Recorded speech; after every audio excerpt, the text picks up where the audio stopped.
नमस्कार, स्मिता भोई रेसिपीमध्ये आज तुमचं मनपूर्वक स्वागत।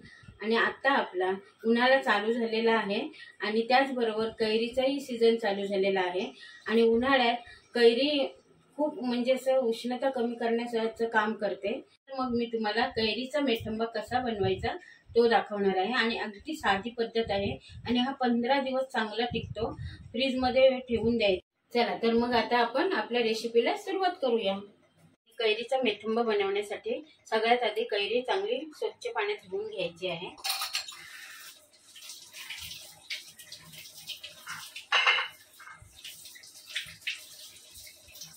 कैरीचा आपल्याला साल काढून घ्यायचा आहे। त्यासाठी आता हे पहिला अगोदर देठ काढून घ्यायचं आहे। कैरीचा आता आपल्याला साल काढून घ्यायचं आहे।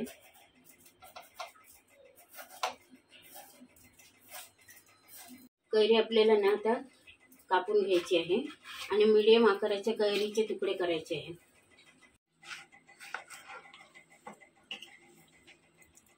जास्त बारीक करायचे नाहीये, जास्त खूप असं बारीक केलं ना कैऱ्या तर मग आपल्याला खूपच असे शिजून ते एकदम मेल्ट झालेले वाटेल। असे एकसारखे सगळ्या फोडी करून घ्यायचे आहेत।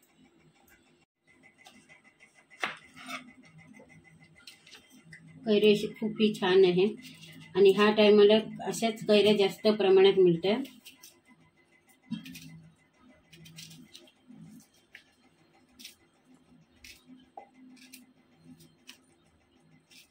आता मी हे मोठ्या बाउल भरून कैरी आपली झालेली आहे आणि असे हे तुकडे कैरीचे मी मोठ्या बाउल भरून घेतलेले आहे।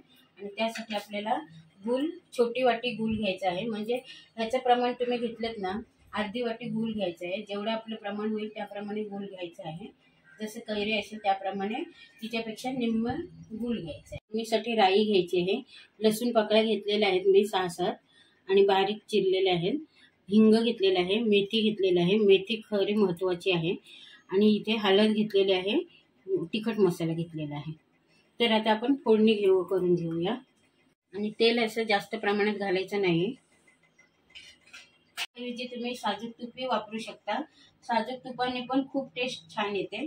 तर सगळ्यात आधी आपल्याला आता राई घालून घ्यायची आहे। सगळ्यात आधी आपण राई घालून घ्यायची आहे।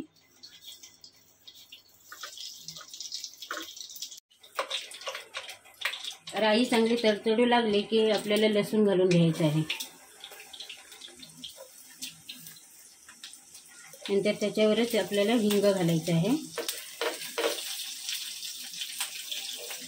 लसूण असं चांगलं परतवून घ्यायचं आहे, म्हणजे मऊ होईपर्यंत ते चांगलं परतवायचं आहे। आणि नंतर आपल्याला मेथी घालून घ्यायची आहे, कैरी घालायची आहे।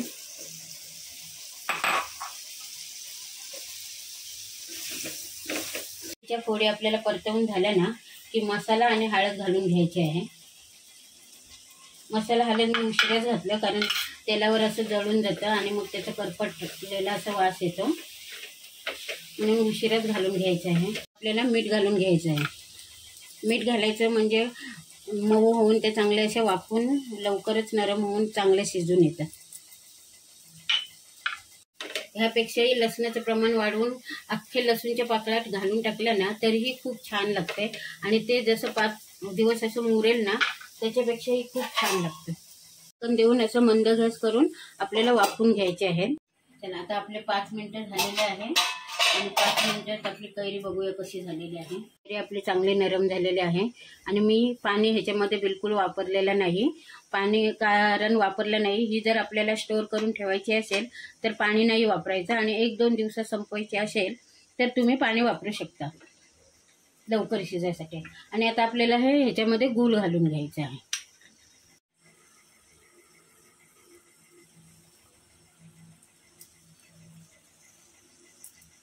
जरा कैरी शिजवताना थोडी कच्चीच ठेवायची, म्हणजे आपलं गूळ टाकल्यावरती कैरी पण शिजली जाते त्याच्यामध्ये।